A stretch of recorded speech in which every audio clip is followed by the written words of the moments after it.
दिलचस्प बात आपको मैं आज बताने लगी हूँ वो ये कि PMLN जो हमेशा ढंडोरा पीटती रही कि जनाब ये धरना तो एजेंसियों ने उनके खिलाफ करवाया था, इस कमीशन में इनके तमाम लोगों ने जाकर खुद क्लीन चिट दे दी जनरल फैज हमीद को और कहा कि जनाब उन्होंने तो कोई खुद से काम नहीं किया था, हमने ही उन्हें कहा था कि जी ये धरना खत्म करवाने में अपना किरदार अदा करें, उनका कोई कसूर नहीं है, वो तो बेकसूर हैं, उन्होंने तो आज तक कोई खिलाफ वर्जी की ही नहीं है कानून की और आइन की। तो ये जाके उनकी गवाहियां दे के आए हैं कि जनरल फैज हमीद साहब तो बिल्कुल आइन और अपने हलफ के साथ खड़े रहे हैं, उन्होंने कोई मुदाखलत नहीं की सियासी मामले में और वो तो बिल्कुल पाक साफ हैं, शफाफ उनका किरदार है। तो ये जो आज रोने रोते रहे आज तक खुद कमीशन में जाकर ये लोग ये कह के आए हैं।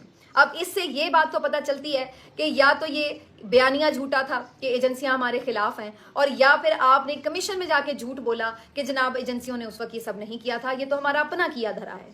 तो कोई एक बात तो है। और अगर आज आपने कमीशन में जाके ये झूठ बोला है और सारा इल्जाम अपने सर लिया है तो इसकी वजह यह है कि आप फॉर्म 47 के ऊपर एक बिल्कुल ताश के पत्तों के ऊपर एक हुकूमत बनाकर खड़े हुए हैं और आपको मालूम है कि आपने जिस दिन एस्टेब्लिशमेंट के खिलाफ मुंह खोला, साबिक अस्करी क़यादत के खिलाफ भी मुंह खोला, उसी दिन आपके ताश के पत्तों का ये महल बिल्कुल बिखर जाएगा खिजा के पत्तों की तरह। इस वजह से PMLN एक लफ्ज मुंह से नहीं निकाल सकती कि जनाब हमारे साथ क्या हुआ। और अब जब आप उनके कंधों पर सवार हैं तो अब आपको ये टेंशन है कि उनके खिलाफ कोई भी बात की तो फिर आपके नीचे से बेसाखियां खींच ली जाएंगी और फिर आपको आपके मुकदमात बहाल होंगे और फिर आपको जेल में जाना पड़ेगा। तो ये वो तमाम चीजें हैं जिसकी वजह से आज आपने सारे इल्जाम अपने सर ले लिए हैं। ये है आपका बयानिया और ये है आपका एंटी इस्टेब्लिशमेंट नैरेटिव जिसके ऊपर आपने इतना बड़ा गुब्बारा बनाया और उसके बाद उसमें खुद ही सुई मार के उसको फोड़ डाला और उसके अंदर से जितना गंद निकला वो आपने खुद अपने सर पर डाल लिया है। ये है आपके बुनियादी तौर पर सियासी उसूल।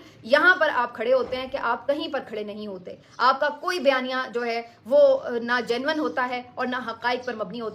उसकी वजह सिर्फ ये कि आप लोग बुज़दिल लोग हैं, आप लोग करप्ट लोग हैं, इस वजह से आप लोग अपने बयानियों के साथ खड़े नहीं हो सकते। शाहिद खान अब्बासी साहब ने उस वक्त एक टीवी प्रोग्राम में ये बात की थी कि मेरा कोई ताल्लुक नहीं है, ना मैंने उन्हें फैज हमीद साहब को ये कहा था, लेकिन कमीशन में ये बताया जा रहा है कि जनाब उन्होंने तो जाके उनके वज़ीर आज़म के कहने के ऊपर मामला रफा दफा करवाया था और सारी सेटलमेंट करवाई थी और सारा मलबा इंतजामिया पर, शहबाज शरीफ पर डाल दिया गया है कि जी पंजाब हुकूमत की नाकामी है, इंतजामिया की नाकामी है कि वो इस धरने को रोक नहीं सके और यहाँ पर आके TLP ने फैजाबाद में धरना दे दिया था। तो इस तरीके से काजी फायज़ साहब का भी बयानिया ज़मीं बोस हुआ और उनके हामी जो बड़ा उछल उछल के ये कहते थे कि जी काजी फायज़ साहब ने जो इस्टेब्लिशमेंट के खिलाफ ये सारा केस का फैसला दिया था उस वजह से इस्टेब्लिशमेंट के खिलाफ है। आज वो कहाँ खड़े हैं? आज तो खुद ये सारा धरने के खिलाफ जाने वाले वो खुद कह रहे हैं कि जी ये तो हमारी अपनी नाकामी थी, उन्होंने सारा जो मलबा है वो अपने सर ले लिया। तो ये है जी बड़ी दिलचस्प किस्म की फैजाबाद धरना कमीशन की रिपोर्ट और उसके बाद आप अंदाजा लगा लें कि क्या इनमें इतनी सतत है कि ये आज दोबारा बातें करते हैं बड़ी बड़ी कि जनाब हम आकर इस्टेब्लिशमेंट एंटी इस्टेब्लिशमेंट बयानिया बनाएंगे और पुराने जजों पर पुरानी अस्करी क़यादत पर तनकीद करेंगे। इतना दमखम है आप में? यही वजह है कि अभी फुसफुसा सा सिर्फ टीजर ही छोड़ा था PMLN ने और नवाज शरीफ साहब ने कि जनाब मैं फ्रीक बनूंगा, मैं ये करूंगा, मैं वो करूंगा।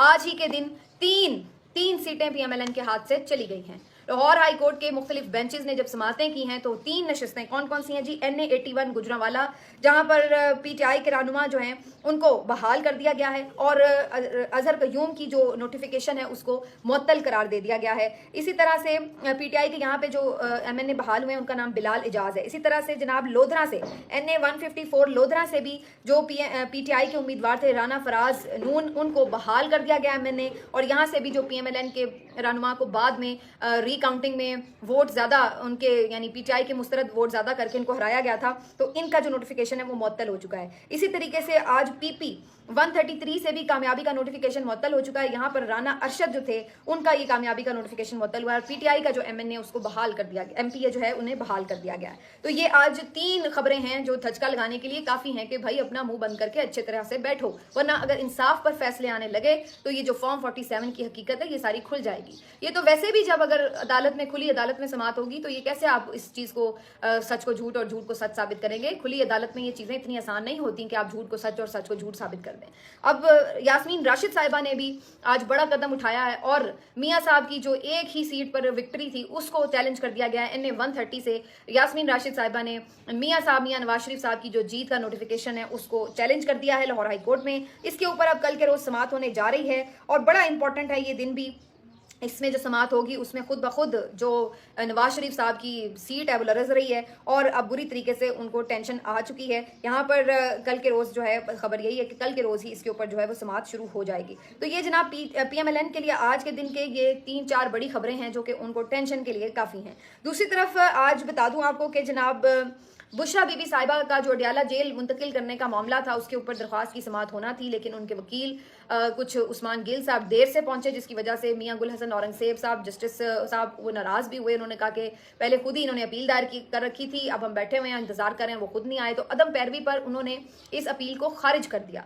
लेकिन थोड़ी देर बाद ही फिर जो बुशरा बीबी साहिबा के वकील है वो वहां पहुंच गए कोर्ट में। उन्होंने आके इस्तदा की कि मुकदमा सुन लिया जाए, तो उस पर जज साहब ने कहा कि अपील तो खारिज हो चुकी है, अब आप उसको बहाल करने के लिए, रिस्टोर करने के लिए दोबारा दरख्वास्त दायर कर दें, जो कि दायर कर दी गई है। इसके साथ ही आज ही के रोज बुशरा बीबी साहिबा की कंप्लीट मेडिकल चेकअप के लिए भी दरख्वास्त दायर की गई है। उनके वकील का ये बताना था कि नाकों की वजह से पहुंचने में थोड़ी ताखीर हो गई, जिसकी वजह से जब जज साहब वहां बैठे हुए थे तो अदम पैरवी पर उन्होंने दरख्वास्त को खारिज कर दिया। कोर्ट रिपोर्टर्स के मुताबिक तो ये एक नॉर्मल रूटीन की बात है, कई दफा ऐसा होता है दरख्वास्तों में कि कोई अगर वकील ना पहुंच पाए तो उसकी दरख्वास्त खारिज हो जाती है। लेकिन मैं ये इस पे हैरान जरूर हूं कि कल के रोज तो हम ये देख रहे थे कि खबर मानेगा के वकील पहुंच नहीं पा रहे थे, तो 3-3 दफा उनको चांस दिया गया। 11:30 तक अदालत ने समात मुलतवी की, फिर 1 बजे तक समात मुलतवी की, फिर वो आए, फिर उनके कहने के ऊपर समात मुलतवी हुई। तो उस वक्त तो हमने ये नहीं देखा कि अदालत ने इतने गुस्से का इजहार किया हो और उनकी अदम मौजूदगी में फैसला सुना दिया हो। लेकिन आज के रोज हमने देखा कि जनाब उनके वकील अगर पहुंचने में थोड़े लेट हो गए, जो कि कोई भी कभी हो ही सकता है, जरूरी नहीं कि हर वक्त हम यही सोचते रहे कि जी वकला बड़े नालायक है वाकई जेन्युइनली भी कभी प्रॉब्लम हो ही जाता है। तो उसके ऊपर जो है वो फौरी तौर पर ये उन्होंने दरख्वास्त दी, अदम पैरवी पर खारिज कर दी। इसके ऊपर जो PMLN के प्रो सहाफ़ी हैं, तमगा ग्रुप, वो शुरू हो गया कि जनाब देख लेंगे, तो पहले ही नहीं चाहते कि अडियाला में से जाएं बुशरा बीबी साहिबा, ये तो मिली भगत है वगैरह। भाई वो तो 2 महीने से यही कह रहे हैं कि भाई जब से उन्हें सजा हुई है तो यही अपील कर रहे हैं कि उन्हें अडियाला मुंतकिल किया जाए, तो आप मुंतकिल करवा दें, इतनी अपीलों में जाने की जरूरत ही ना पड़े। लेकिन बहरहाल उन्हें भी मौका मिल गया बात करने का, लेकिन अल्टीमेटली हुआ यही है कि अब उन्होंने इस सारे मामले के ऊपर जो है वो फिलहाल रिस्टोर करने की बात कर दी है। मेरा ख्याल है जब तक इस केस का फैसला आना है उस वक्त तक वैसे ही बुशरा बीबी की जो दूसरी एक इद्दत केस वाली सजा है वो भी मुअत्तल हो जानी है, और अल्टीमेटली फिर आप देखेंगे कि बुशरा बीबी साहिबा वैसे ही रिहा हो जाएंगी, शायद उन्हें अडियाला जेल जाना ही नहीं पड़ेगा। मेरा अंदाजा यही है कि अडियाला जेल उन्हें जाना नहीं पड़ेगा, उससे पहले इद्दत केस की समात मुअत्तल हो जाएगी। तो ये जनाब बुशरा बीबी साहिबा के केसेस की अपडेट है। अब आपको बता दें कि फवाद चौधरी साहब के खिलाफ एक नया मुकदमा दायर हो गया है, और पता ये चला है कि ये मुकदमा डकैती का भी है, यानी फवाद चौधरी साहब ने कभी डकैती भी की है उन बेचारे ने पता नहीं खाद की बोरी भी चोरी की, उन्होंने सोफा भी चोरी किया एक वक्त में। उसके बाद उन्होंने किसी बंदे से कोई 50,000 रुपए या पता नहीं कुछ 1 लाख रुपए शायद कोई रिश्वत भी ली थी नौकरी का झांसा देने के लिए, लेकिन फिर बाद में वो बंदा भी नहीं कभी सामने आया, उस केस में उन्हें पकड़ा भी गया। फिर उसके बाद अब ये नया मुकदमा भी आ गया है कि जिसके अंदर ये कहा जा रहा है कि जी उन्होंने डकैती भी की है। तो अब मेरा ख्याल है चंद दिनों में आप देखेंगे कि भैंस चोरी का, नलका चोरी का, इस टाइप का भी कोई मुकदमा फवाद चौधरी के ऊपर आ जाएगा। वजह क्या है उसके लिए आप मेरा पिछला व्लॉग देख सकते हैं, जिसमें मैंने तफसीली तौर पर बताया कि फवाद चौधरी साहब इमरान खान साहब के साथ खड़े हैं और इसी बुनियाद के ऊपर उन्हें इतनी देर जेल में भी रखा गया बगैर किसी मुकदमे के, और उसके बाद अब उन्हें मजीद मुकदमात में उलझाया जा रहा है क्योंकि वो स्टिल जो है इमरान खान के खिलाफ जाने के लिए तैयार नहीं थे और उनके खिलाफ उन्होंने कोई सबूत या गवाह भी नहीं बने थे। तो इस वजह से फवाद चौधरी साहब की भी अभी खताएं माफ़ नहीं हो रही और उनके ऊपर एक और मज़का खेज मुकदमा बन गया है। लेकिन इस सारी कहानी में बात वहीं आ जाती है उठ के कि आपने सिस्टम का क्या हाल कर दिया है, आपने सिस्टम को कितना बेतौकीर कर दिया है, आपने सिस्टम के साथ कितनी ज्यादती कर दी है कि कोई इस सिस्टम के ऊपर बिलीव करने को तैयार नहीं है। कल को आप जेन्युइन मुकदमे भी सियासतदानों पर बनाएंगे तो यही लगेगा कि जनाब ये मुकदमात जो हैं वो बिल्कुल बेसलेस हैं और ये सिर्फ सजा देने के लिए सियासतदान को ये मुकदमा बनाया कि उसने बात नहीं मानी, वरना इन मुकदमात की कोई हैसियत नहीं है। तो आपने पूरे सिस्टम को बिल्कुल बेतौकीर कर दिया, उसकी क्रेडिबिलिटी जीरो कर दी है। ये अफसोसनाक पहलू है। आखिर में जनाब जाते जाते आपको ये बता दें, बड़ी लुटियां डाली जा रही थी कि जी 4 रुपए रोटी सस्ती हो रही है, ये हो रहा है, वो हो रहा है। अब खबर यह आई है रात को कि जनाब 4 रुपए पेट्रोल महंगा कर दिया गया है, 8 रुपए डीजल महंगा कर दिया गया है। पेट्रोल इस वक्त आपको 294 रुपए फी लीटर मिलेगा और इसी के आसपास आपको डीजल मिलेगा। अब आप अंदाजा लगाएं कि जब पेट्रोल और डीजल महंगा होगा तो मतलब हर चीज़ महंगी होगी। अगले महीने आप ये कहेंगे कि फ्यूल एडजस्टमेंट की मद में आपकी बिजली का यूनिट फिर महंगा होने जा रहा है। फिर उसके बाद ये कहेंगे कि जी ट्रांसपोर्टेशन सारी महंगी हो गई है, तो लिहाजा खाने पीने की चीज़ें, हर चीज़ की ऑटोमेटिकली प्राइस ज़्यादा हो जाएगी। तो अब एक महंगाई का नया तूफान आ जाएगा। तो पेट्रोलियम प्राइस जब बढ़ती हैं तो फिर उसके बाद आप ये सारी कहानी देखते हैं।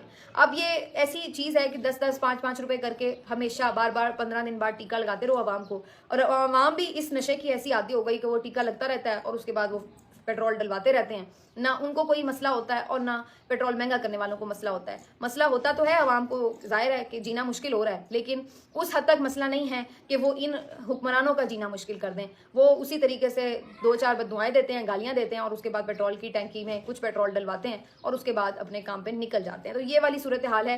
अब देखते हैं आवाम की कुव्वत बर्दाश्त कितनी है और इस हुकूमत की कुव्वत कितनी है कि ये कितना इसका प्रेशर जो है वो बर्दाश्त कर सकती है। क्योंकि राना सनाउल्लाह साहब ने तो कल एक प्रोग्राम में हाथ झाड़ लिए और उन्होंने कहा कि जी, उनसे जब पूछा गया कि जो आवाम के साथ आपने वादे किए थे वो पूरे नहीं हुए तो जिम्मेदारी तो आप पर आएगी, तो उन्होंने कहा जी हमारी कोई जिम्मेदारी नहीं है इस हुकूमत की, हमने तो वादे तब किए थे, अगर हमें सादा अक्सरियत भी मिल जाती तो फिर भी हम कहते हैं कि हाँ भाई हमारी जिम्मेदारी है, हमें तो अक्सरियत मिली नहीं, हमें तो सिर्फ हुकूमत मिली है। अब आप अंदाजा लगाएं, अक्सरियत भी हमें नहीं मिली, हुकूमत हमने ले ली है, प्रोटोकॉल हम ले रहे हैं, सारी जो कैबिनेट है उसमें PMLN के वुज़रा हैं और तमाम वो प्रोटोकॉल भी इंजॉय कर रहे हैं, तमाम तरह फैसिलिटीज़ भी इंजॉय कर रहे हैं और उसके बाद हुकूमत भी कर रहे हैं, मुखालिफिन को रगड़ा भी लगा रहे हैं और टिकटॉक भी चल रहा है, खूब चल रहा है। लेकिन इसके साथ साथ जो जिम्मेदारी हमारी नहीं है, अवाम को हम जो फेंटा लग रहा है, जो उनका शिकंजा कसा हुआ है, जो उनका कचूमर निकल रहा है, उसकी कोई जिम्मेदारी हमारी नहीं है। तो अब आप अवाम खुद इस बात का फैसला कर ले कि ये जो PMLN है इसकी सियासत है क्या। मिलते हैं आपसे अगले वीडियो में, अपना ख्याल रखिए, अल्लाह हाफिज़।